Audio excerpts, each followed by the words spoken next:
Okay, in this first video, we're just going to discuss what's meant by trade liberalisation and then just do a bit of a rundown to some of the key barriers to trade. So when you're defining trade liberalisation, you want to make sure you've got a really specific, clear definition.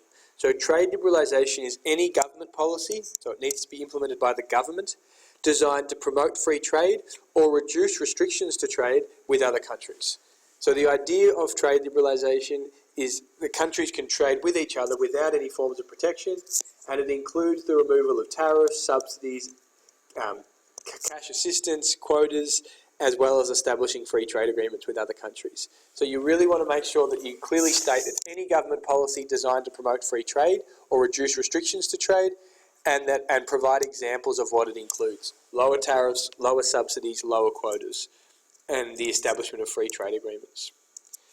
Just in terms of what these barriers to trade are, when we're talking about unavoidable trade barriers, basically they're things that make it harder to trade, like transport costs and expiry dates, because it takes a long time to, if we're trading with like Iceland or Greenland or something, it's a long way away, and expiry dates make it hard to trade certain products because they can go off.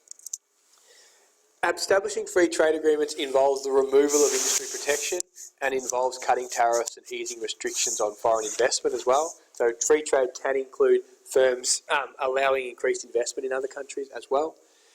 This can allow businesses to expand their GDP, and the idea is to take advantage of economies of scale, which we'll talk about the benefits in the next video.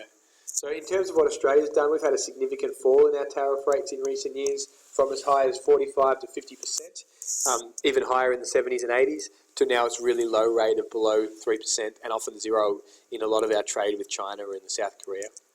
So when we're looking at avoidable trade barriers, I'm just going to take you through what's meant by the main types: tariffs, quotas, subsidies, and local content rules. You don't even know what these two are anymore, so don't worry about them too much, but I do want to touch on what each of the first few are, just so you can be aware of the slight differences between them. So tariffs are a tax on imports. They are assigned as a percentage of the price of an import, and the idea of the tax is to make the import more expensive so that there'll be more demand for the Australian-made good or service. So tariffs, are put really simply, are just a tax placed on imports of products, trying to increase the demand for Australian products. A quota is not a tax. A quota is a limit on the number of products we can buy from overseas. So the idea of that is to prevent people from purchasing more than a certain amount. It should help to increase the price of that imported product as well, because there's a limit placed on it. It's not a tax, it's just a limit.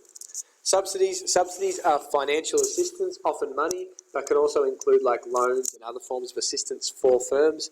The idea of subsidies is to lower the price for Australian products, and therefore that helps to keep us more internationally competitive. Legal obstacles are another form of protection, not very important. Local content rules. Local content rules are rules that say that you have to show a certain amount of Australian content on things like TV and things like that. So for example, they want Netflix to have to show a certain amount of Australian content at the moment, with the aim of trying to protect Australian industries. So local content rules are rules placed on companies to show a certain amount of local content or Australian-made content with goods and services. The movement towards free trade. So there's been a situation in which trade between countries can occur without protection policies. The idea is to encourage specialisation, so everyone puts their resources towards areas of comparative advantage, and so that businesses will restructure, trying to improve their efficiency, and hopefully productivity will increase as a result of specialisation. In terms of what's happened with free trade, you don't need to be aware of all of these, but I would suggest you just include a couple of examples of how free trade has occurred. So it can include lower tariffs. Tariffs are down to 3% from as high as 36% in the 60s on a lot of products. Reduced tariffs on clothing and footwear, textiles. We've abolished all quotas, so Australia doesn't have any quotas anymore. And we've signed bilateral trade agreements with countries like China and Japan and South Korea. So just a couple of sort of key things. I'm not going to go through all of these, but we abolished all quotas in 2001. We've cut subsidies to up to 70%. We've cut subsidies that used to be up to 70%. And we've established bilateral trade agreements. Motor vehicle industry is one of the big industries where tariffs have gone down to below 5% from above 57%. In textiles, we had tariffs of above 180%. Now they're as low as 5 to 3% in some industries. We've also signed free trade agreements with China, Japan and South Korea. Particular areas for our exports where we've had lower tariffs are things like dairy, beef and sugar. where other things that we import, like vehicle components, electronics, and household appliances, have also had tariff cuts to make them cheaper. Right, some problems with free trade. This is the last thing we'll talk about in this video. You need to be aware of some of the issues associated with free trade that are included as part of your booklet. So the first one is that free trade can increase inequity.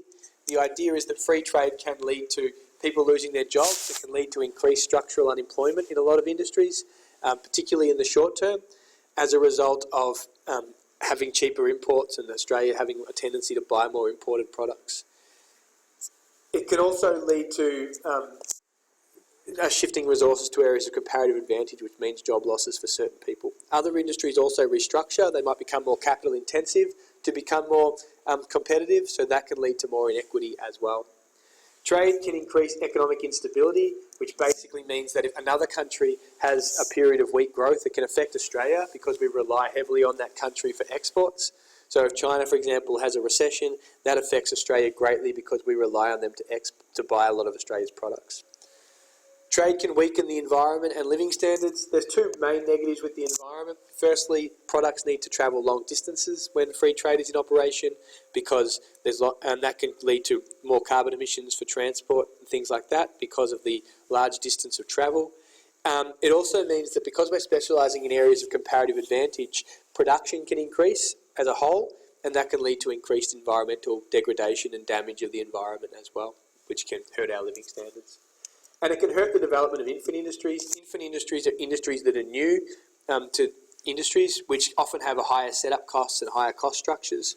So the idea is that free trade can sometimes make it hard for them to compete against really cheap imports, which can make the economy suffer as well. Thank you.